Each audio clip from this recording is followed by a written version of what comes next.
Hello दोस्तों, मैं विपिन कुमार, आपका अपना यूट्यूब चैनल सक्सेस कैंपस में स्वागत है। दोस्तों, हम लोग नंबर सिस्टम पढ़ रहे हैं और नंबर सिस्टम में टाइप हम लोग कल 1 देखे थे। आज हम लोग टाइप 2 देखते हैं। अगर आपको पढ़ाई अच्छा लगता है तो आप कमेंट कीजिए, शेयर कीजिए, सब्सक्राइब कीजिए। हम लोग क्वेश्चन के पहला पॉइंट पे देखते हैं, सम संख्या। हम लोग अभी पूरा बेसिक बात को समझेंगे कि बेसिक बात क्या होता है से। उसके बाद धीरे धीरे टॉपिक बाय टॉपिक पढ़ेंगे। दोस्तों, सम संख्या के बारे में हम पहले समझते हैं कि सम संख्या क्या होता है। तो सम संख्या का मतलब क्या होता है इसे समझिए।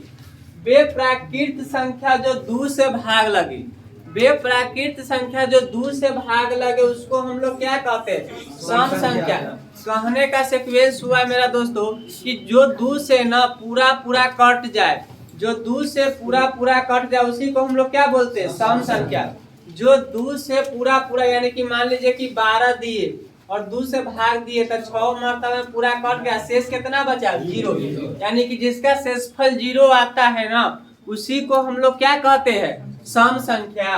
जो बेप्राकृत संख्या, प्राकृत संख्या में भी कौन संख्या था? जो 2 से पूरा कटना चाहिए और शेषफल कितना आना चाहिए? 0 आना चाहिए। कोई भी संख्या ले लीजिए, जैसे 16 ले लीजिए और 16 को 2 से भाग दीजिए तो कितना? शेष 0 आ जाएगा और शेष 0 बचेगा, उसी को हम लोग क्या कहते हैं? सम संख्या कहते हैं। तो ये डिफिनेशन लिखा दिए थे। बेप्राकृत संख्या जो 2 से भाग लगे यानी कि 2 से विभाजित हो उससे हम कौन संख्या कहते हैं? सम संख्या। सबसे छोटी सम संख्या 2 है। सबसे छोटी सम संख्या 2 है और पूछेगा ना कि सबसे छोटी सम संख्या 2 है और सम संख्या होते हुए भी अभाज्य संख्या कौन है? तो 2 ये है। सबसे छोटी सम संख्या 2 है और सम संख्या होते हुए भी अभाज्य संख्या है तो 2 है। पूछेगा ना सबसे छोटी अभाज्य संख्या कौन है? तो 2 है। क्वेश्चन पूछेगा सबसे छोटी अभाज्य संख्या कौन है? तो 2 है। जो एक क्या है? सम संख्या। अगर फिर क्वेश्चन पूछेगा ना 1 से लेकर 100 तक अभाज्य संख्या क्या होता है? तो 1 से लेकर 100 तक ना अभाज्य संख्या 50 होता है। 1 से लेकर 100 तक, 1 से लेकर 100 तक सम संख्या कितना होता है? 50 होता है। अभाज्य संख्या 25 होता है दोस्तों। 1 से लेकर 100 तक सम संख्या की संख्या कितना हो जाता है? 50 होता है। अब हम लोग विषम संख्या के बारे में चर्चा करते हैं। अब हम लोग विषम संख्या के बारे में चर्चा करते हैं। विषम संख्या कहने का मतलब होता है जो 2 से पूरा नहीं कटे। जो 2 से पूरा नहीं कटे उसी को हम लोग विषम संख्या कहते हैं। जैसे देखिए 3 में अगर 2 से भाग दीजिएगा, अगर 1 में अगर 2 से भाग दीजिएगा तो दशमलव में आ जाएगा। यानी कि जिसका आंसर दशमलव में आ जाता है 2 से भाग देने पर उसी को हम लोग क्या कहते हैं? विषम संख्या। 3 में अगर हम 2 से भाग दे तो पूरा नहीं कटेगा, यानी कि आंसर हमारा क्या आ जाएगा? दशमलव में, यानी कि 1.5 आ जाएगा, 1.5। उसी प्रकार से अगर 5 में अगर 2 से भाग दीजिएगा तो 2.5 आ जाएगा। यानी कि अगर काटेंगे ना, अगर 2 में काटेंगे 5 से भाग देंगे तो 2 दूना कितना? 4, 1 बचा शेष 0, यानी कि 2.10 कटेगा, लेकिन आंसर कथी में आ जाएगा? दशमलव में कटेगा, लेकिन आंसर दशमलव में आ जाएगा। उसी को हम लोग क्या कहते हैं? विषम संख्या। लेकिन सम संख्या में क्या होता था कि दशमलव के कोई जरूरत नहीं था, पूरा संख्या कट जाता था, इसीलिए उसको हम क्या बोलते थे? सम संख्या। लेकिन विषम संख्या में कोई भी संख्या लीजिए, जैसे 7 को अगर 2 से काटेगा तो दशमलव में आ जाएगा, 3 पॉइंट कितना आ जाएगा? 3.5, यानी कि 3.5 आ जाएगा। तो विषम संख्या को काटने पर न हमारा दशमलव में आंसर आता है। इसीलिए हम लोग क्या बोले कि जो 2 से पूरा न कटे उसी को हम लोग क्या कहते हैं? विषम संख्या। उसके बाद बताया कि सबसे छोटी विषम संख्या कितना होता है? 1 होता है। अभी 1 से प्राकृतिक संख्या 1 से लेकर 100 तक होता है ना, कि आप लोग ये भी जानते हैं ऐसा अनंत तक होता है। लेकिन एक क्या हो गया? विषम संख्या हो गया। ध्यान दीजिएगा, एक कौन संख्या हो गया? विषम संख्या हो गया। दूसरा चीज है रूढ़ या अभाज्य संख्या। तो रूढ़ या अभाज्य संख्या कहने का मतलब क्या होता है दोस्तों कि जिसका गुणनखंड केवल 2 हो, जिसका गुणनखंड केवल 2 हो उसी को हम लोग क्या कहते हैं? अभाज्य संख्या। जैसे कहने का मतलब है ना कि 2 गो ऐसा संख्या होगा कटेगा, तीसरा कोई से नहीं कटेगा। यानी कि एक संख्या खुद से कटे और 1 से कटे, खुद से कटे और 1 से कटे, दूसरा किसी से नहीं कटेगा, उसी को हम लोग क्या कहते हैं? अभाज्य संख्या कहते हैं। एग्जाम्पल के तौर पर हम खुद अपना बात मानते और खुद अपना मैडम के बात मानेंगे तो 2 गो हुआ कि ना, हम और हम पर मैडम। तो दो को हुआ तो उसी को हम लोग क्या कहते हैं, अभाज्य संख्या। एग्जाम्पल के तौर पर लिखिए कि सबसे छोटी अभाज्य संख्या 2 है, जो एक क्या है, सम संख्या है। तो 2 के देखिए 2 को अगर भाग दीजिएगा तो 2 के भाग दीजिएगा तो 2 के कैसे कटेगा, या तो 1 से भाग दीजिएगा या 2 से भाग दीजिएगा। और भाग देने के कंडीशन में शेष कितना बचेगा, 0 बचेगा। भाग किसी से संख्या से दे सकते हैं, लेकिन यहाँ पे कंडीशन है कि 2 से कटेगा, 0 कौन कंडीशन में बचेगा, तो 2 को अगर 1 से भाग हम देते हैं तो 2 मर्तबे में लगता है, तो शेष 0 बचेगा कि ना बचेगा। और फिर 2 को 2 से भाग देते हैं तो शेष कितना बचेगा, 0 बचेगा कि ना बचेगा। अब 2 को हम कोई भी संख्या से भाग देंगे तो शेष 0 बचेगा, नहीं बचेगा। अब 2 को 1 और 2 छोड़ के दूसरा कोई संख्या से हम भाग देंगे तो शेष 0 नहीं बचेगा। इसीलिए हम कहे क्या कि अभाज्य संख्या के केवल 2 और 2 गुणनखंड होता है, और सबसे छोटी अभाज्य संख्या कौन है, 2 है। यही एगो सम संख्या जो अभाज्य संख्या में आता है, बाकी बात सब के सब विषम संख्या जो क्या है, अभाज्य संख्या। सब विषम संख्या ना, उसमें भी जो 2 जिसका गुणनखंड केवल क्या होना चाहिए, 2। जैसे देखिए 3 एक क्या है, विषम संख्या है, लेकिन 3 एक विषम संख्या होते हुए भी क्या है, अभाज्य संख्या है। ठीक ना, पूछेगा विषम संख्या में सबसे छोटी अभाज्य संख्या कौन है, विषम संख्या में सबसे छोटी अभाज्य संख्या कौन है, तो 3 है। सम संख्या में सबसे छोटी अभाज्य संख्या कौन है, तो 2 है। और विषम संख्या में सबसे छोटी अभाज्य संख्या कौन है, 3 है। और 3 को हम लोग काटते हैं, 3 को हम लोग काटते हैं तो कै संख्या से काट सकते हैं, 2 संख्या से। और एक संख्या 1 होगा और एक संख्या 3 होगा। इसीलिए हम बताए थे कि अभाज्य संख्या केवल 2 को संख्या से कटबे करता है। अभाज्य संख्या केवल 2 को संख्या से करता है, एक अपने आप से। अपने आप कहने का मतलब अगर 3 को हम भाग दिए तो 3 से काटा, और एक 1 से करता है, दूसरा किसी से भी नहीं करता, उसी को हम लोग क्या बोलते हैं, अभाज्य संख्या। एग्जाम्पल के तौर पर अगर 5 लीजिएगा तो 5 को अगर काटिएगा तो 1, और एक खुद संख्या कितना हो जाता है, 5 होता है। दूसरा किसी भी संख्या से नहीं कटेगा, उसको हम लोग क्या बोलते हैं, अभाज्य संख्या। तो अभाज्य संख्या के मतलब भी समझ गए होंगे कि जो खुद और 1 से कटे, दूसरा कोई से नहीं कटे, यानी कि जिनका गुणनखंड केवल क्या हो, 2 हो, उसी को हम लोग क्या बोलते हैं, अभाज्य संख्या बोलते हैं। उसी को हम लोग क्या बोलते हैं, अभाज्य संख्या बोलते हैं। दोस्तों 1 से लेकर 100 तक 25 अभाज्य संख्या होता है। 1 से लेकर 100 तक 25 अभाज्य संख्या होता है। इसका बहुत सारा हम क्वेश्चन टॉपिक बाय टॉपिक पढ़ाएंगे ना, उस समय पूरा डील करवा देंगे। 1 से लेकर 100 तक 25 अभाज्य संख्या होता है, इतना याद कीजिएगा। अब देखिए अभाज्य संख्या के संख्या क्या हो गया, 25 हो गया। अभाज्य संख्या क्या हो गया, 25 हो गया। अब देखिए भाज्य संख्या के बारे में अब हम लोग समझते हैं कि जिनका गुणनखंड कम से कम न 3 हो, जिनका गुणनखंड यानी कि 3 वो ऐसी संख्या हो ना, जो मतलब उससे भाग देने पर न शेष कितना बचना चाहिए, 0। 3 ऐसी संख्या हो जिसको भाग देने पर न शेष कितना बचना चाहिए, 0। सबसे छोटी भाज्य संख्या 4 है। सबसे छोटी भाज्य संख्या कितना है, 4 है। सबसे छोटी भाज्य संख्या 4 है, और टोटल भाज्य संख्या के संख्या कितना है, 74 है। टोटल 1 से 100 तक भाज्य संख्या की संख्या कितना है, 74 है। हाँ, 1 से लेकर 100 तक भाज्य संख्या की संख्या कितना हो जाएगा, 74 हो जाएगा। अब देखिए इसको जोड़िएगा ना तो टोटल संख्या कितना हो जाएगा, 100 हो जाएगा। एक क्या कौन संख्या हो गया, विषम संख्या। 25 वो कौन संख्या, अभाज्य संख्या। और 74 वो कौन संख्या हो गया, भाज्य संख्या। तब पूरा 100 को संख्या पूरा की ना पूरा। अब देखिए भाज्य संख्या के बारे में हम लोग थोड़ा सा एग्जाम्पल से समझ लेते हैं। जिनका गुणनखंड कम से कम 3 हो, जिनका गुणनखंड कम से कम 3 होने का मतलब क्या होता है समझिए। जैसे 4 लीजिएगा तो 4 के ऐसा कौन संख्या है जो पूरा पूरा काटेगा। तो 4 को अगर हम 1 से भाग देते हैं तो 4 मरतबा पूरा कटेगा, शेष 0 बचेगा। एक गुणनखंड कौन हो गया, 1 हो गया। दूसरा 4 को अगर हम लोग 2 से भाग देते हैं तो 2 दूना कितना, 4। तो एक गुणनखंड 2 हो गया। एगो स्वयं संख्या अगर 4 को 2 से भाग देते तब कटे, 4 से भाग देते तब पूरा पूरा कटेगा। तो एक अगर 4 को हम लोग भाग देते हैं, एग्जाम्पल थोड़ा सा ऊपर लगाते हैं।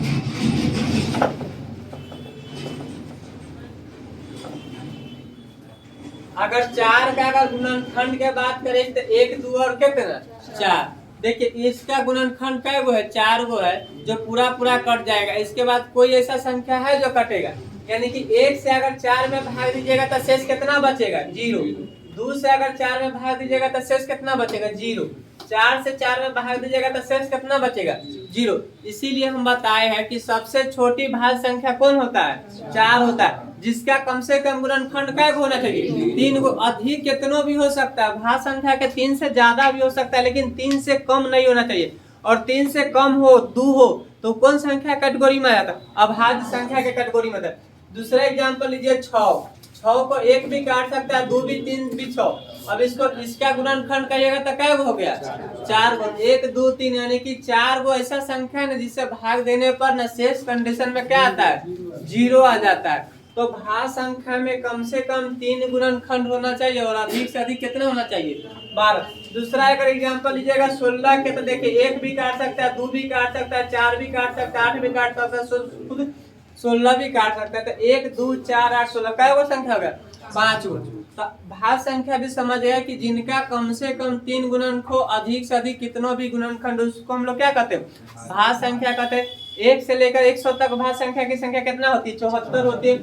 1 से लेकर 100 तक में अभाज्य संख्या की संख्या कितना होती है 25। एक कौन संख्या है विषम संख्या। फिर क्वेश्चन पूछेगा एक अभाज्य संख्या की भाज्य संख्या, भैया हमारे एक न सम संख्या ने एक अभाज्य संख्या, एक न सम, एक न अभाज्य संख्या न भाज्य संख्या, एक न अभाज्य संख्या न भाज्य संख्या, एक विषम संख्या है। एक कौन संख्या है विषम संख्या। एक न अभाज्य संख्या न भाज्य संख्या, एक कौन संख्या है विषम संख्या। आई होप यहाँ तक आप लोग को क्या हुआ होगा, समझ में आया होगा। आप देखते हैं हम नेक्स्ट पॉइंट पे। अभाज्य संख्या के बारे में हम लोग चर्चा करते हैं। सभाज्य संख्या वैसी संख्या जिनका मौसा न 1 हो या अंतिम भाजक हो, उसको हम लोग क्या कहते हैं सभाज्य संख्या।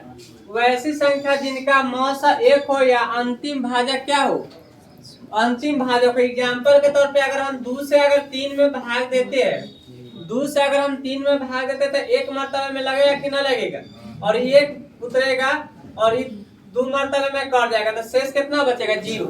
इसी को हम लोग क्या बोलते हैं एचसीएफ बोलते हैं। इसी को हम लोग क्या बोलते हैं एचसीएफ बोलते हैं। और इसको हम लोग भाजक भी बोलते हैं। इसको हम लोग क्या बोलते हैं भाजक भी बोलते हैं। तो जिसका अंतिम भाजक 1 बचे ना, जिसका अंतिम भाजक 1 बचे ना, उसी को हम लोग क्या कहते हैं मौसा कहते हैं। तब सभाज्य संख्या का मतलब होता है वैसी 2 संख्या जिनका मौसा कितना होना चाहिए 1 और 1 होना चाहिए, उसी को हम लोग क्या कहते हैं सभाज्य संख्या कहते हैं। या सभाज्य संख्या दूसरा डिफिनेशन अगर सोचिएगा तो अंतिम भाजक ना, अंतिम भाजक 1 हो यानी कि अंतिम भाजक जिसका 1 बचे उसको भी हम लोग क्या कहते हैं सभाज्य संख्या कहते हैं। एग्जाम्पल दूसरा एग्जाम्पल से अगर समझिएगा आप तो 6 में अगर 11 से भाग देंगे तो 1 मर्तबे में कितना बचा 5 बचा, फिर 6 मर्तबे में कितना बचा 5 यानी कि 1, और ये 5 का टर्म तो ये अंतिम बच गया कि ना। तो इसको हम लोग भाजक बोलते हैं, इसको हम लोग भाजक बोलते हैं, इसको हम लोग भाज्य बोलते हैं, इसको हम लोग भागफल बोलते हैं और इसको हम लोग शेषफल बोलते हैं। तो अंतिम अगर भाजक 1 बचेगा ना तो इसी को हम लोग क्या कहते हैं सभाज्य संख्या। तो इसी का हम डिफिनीशन बता दे कि जिसका अंतिम भाजक 1 हो ना, उसी को हम लोग कौन संख्या कह देते हैं सभाज्य संख्या कह देते हैं। यहाँ तक आप लोग को क्लियर हो गया होगा। दूसरा है संयुक्त संख्या। संयुक्त संख्या का मतलब होता है कि सभी अभाज्य संख्या को छोड़कर ना, सभी अभाज्य संख्या को छोड़कर जो संख्या आपका बच जाता है, सभी अभाज्य संख्या के छोड़कर जो संख्या आपको बच जाता है उससे ही हम क्या कहते हैं संयुक्त अभाज्य संख्या कहते हैं। वैसी संख्या जो अभाज्य संख्या को छोड़कर 1 से 100 तक में 25 को अभाज्य संख्या है, उसको छोड़कर जो संख्या बच जाता है उसी को हम लोग क्या कहते हैं संयुक्त संख्या कहते हैं। एग्जाम्पल के तौर पर लीजिएगा 2 4 6 8 9 10 12 15 विषम संख्या और सम संख्या भी कौन संख्या हो सकता है संयुक्त संख्या होता है। ओनली फॉर किसको खाली छोड़कर अभाज्य संख्या के छोड़कर बाकी बात सब संख्या कौन संख्या हो जाता है संयुक्त संख्या। उसके बाद आता है आपका संपूर्ण संख्या। संपूर्ण या परिपूर्ण। संपूर्ण के मतलब या परिपूर्ण के मतलब हो कि भरल पोषण, मतलब न कहता है कि एक घर में पूरा परिपूर्ण है मतलब कोई चीज के कमी नहीं है।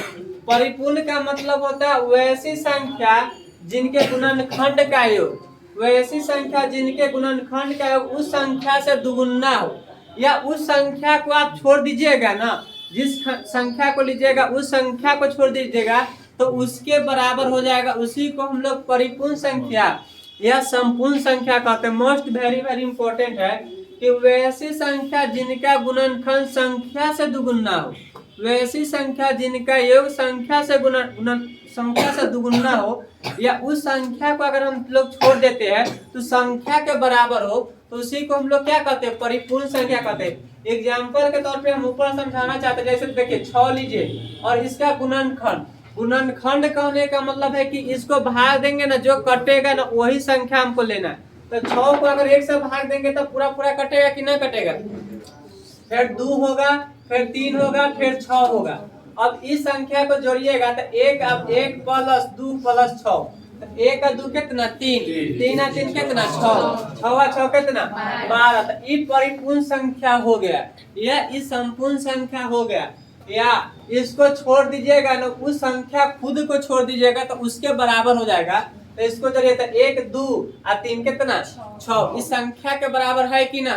लेकिन यहीं पे अगर हम लोग 7 लेते हैं ना तो 1 और कितना 7, और इसको जोड़िएगा तो इसके बराबर आता है। तो 7 परिपूर्ण संख्या नहीं होता है, 7 परिपूर्ण संख्या नहीं होता। इसी प्रकार से अगर 5 लीजिएगा तो 1 और 5 यानी कि इसके बराबर है तो नहीं है। और उसके बाद अगर 12 ले लीजिएगा तो 12 ले लीजिएगा तो 1 2 3 4 6, 6 4 10 12 ले लीजिएगा और फिर 12 ले लीजिएगा, जोड़िए तो 1 का 2 कितना 3, 3 का 3 कितना 6, 6 का 4 कितना 10, 10 का 6 कितना 16 और 22। 12 भी क्या है, परिपूर्ण संख्या नहीं, क्योंकि दोनों के गुणनखंड का योग हमको कितना होना चाहिए, बराबर होना चाहिए, जो कि नहीं है। दूसरा 28 ले लीजिएगा संख्या, अगर 28 ले लीजिएगा तो 1 2 4 7 14 और 28 का खुद संख्या न लीजिएगा। अब इतना लीजिएगा तो 28 के बराबर होना चाहिए, जोड़िए 14 7 21, 21 का 4 25, 25 का 2 27 है कितना 28, इसके बराबर हुआ कि ना हुआ। तो गुणनखंड का मतलब क्या होता है इसे समझिएगा। संपूर्ण या परिपूर्ण संख्या के हम फिर से समझा देते हैं कि वैसे संख्या जिनका गुणनखंड का योग उस संख्या के दुगुना हो, उस संख्या के दुगुना हो, उसको हम लोग क्या कहते हैं, संपूर्ण या परिपूर्ण संख्या कहते हैं। या संख्या को छोड़ दीजिएगा ना, जो संख्या आप लिखिएगा, जैसे मान लीजिए कि हम 14 लिखते हैं तो 14 लिखते हैं तो 14 को 1 काटेगा, 7 काटेगा और 14 को नहीं काटेगा, तो एकदम परिपूर्ण संख्या नहीं है। 2 भी है लेकिन फिर भी 14 पूरेगा, तो ये परिपूर्ण संख्या नहीं है। यानी कि जो संख्या लेते हैं उसको अगर छोड़ देते तो संख्या के क्या होना चाहिए, बराबर होना चाहिए। उसी को हम लोग क्या कहते हैं, परिपूर्ण संख्या कहते हैं। जैसे 10, जैसे मान लीजिए कि 16 ले लीजिए, 2 कटेगा, 4 कटेगा, 8 कटेगा, अब कोई कटेगा नहीं कटेगा 16। अब देखिए 1 भी कटेगा इससे, लेकिन फिर भी परिपूर्ण संख्या नहीं बना पाया। देखिए 8 और 4 कितना 12 2 14, 14 कितना 15, परिपूर्ण संख्या नहीं। तो आप लोग, हम आशा करते हैं कि परिपूर्ण संख्या भी समझ गए होंगे। परिपूर्ण संख्या किसको कहते हैं, वैसी संख्या जिनका गुणनखंड का योग उस संख्या से क्या गुना होना चाहिए, दुगुना होना चाहिए। देखिए नेक्स्ट पॉइंट अब हम लोग समझते हैं, तो जुड़वाभास संख्या पढ़ते हैं कि जुड़वाभास संख्या किसको कहते हैं। तो जुड़वाभास संख्या दोस्तों उससे कहते हैं दो अभाज्य संख्या के बीच में, दो अभाज्य संख्या के बीच में अंतर 2 का होना चाहिए। दो अभाज्य संख्या के बीच में अंतर 2 का होना चाहिए, उसे हम जुड़वा अभाज्य संख्या कहते हैं। दो अभाज्य संख्या के बीच में अंतर 2 का हो उसे हम लोग जुड़वा अभाज्य संख्या कहते हैं। 1 से लेकर 100 तक जुड़वा अभाज्य संख्या की संख्या 8 होती है। 1 से लेकर 100 तक जुड़वा अभाज्य संख्या 8 होती है। जुड़वा अभाज्य संख्या ऐसी दो अभाज्य संख्या जिनके बीच का अंतर 2, ऐसी दो अभाज्य संख्या जिनके बीच का अंतर 2 हो तब वे दोनों संख्या जुड़वा अभाज्य संख्या कहलाती है। 1 से लेकर 100 तक जुड़वा अभाज्य संख्या की संख्या 8 होती है। जैसे देखिए 3 और 5 में अंतर 2 के है कि न है, और 3 और 5 दोनों अभाज्य संख्या है कि न। उसी प्रकार 5 और 7 में अंतर 2 के है कि न, 5 और 7 दोनों के दोनों अभाज्य संख्या है। 11 और 13 में अंतर 2 के है और दोनों अभाज्य संख्या है। 17 और 19 में अंतर कितना के है? 2 के है। और दोनों कौन संख्या? अभाज्य संख्या है। उसी प्रकार 29 और 31 देखिए 41 और 43 और 59 और यानी कि 1 से लेकर 100 तक में जुड़वा हुआ संख्या 8 गो है। और इस प्रकार से हम समझा दिए। तो दोस्तों आज भर इतना ही रहने दीजिए, मिलते हैं हम लोग नेक्स्ट क्लास यानी कि नेक्स्ट वीडियो में। अगर आपको अच्छा लग रहा है तो आप सब्सक्राइब कीजिए, लाइक कीजिए और शेयर कीजिए। तो आज भर मिलते हैं कल की क्लास में।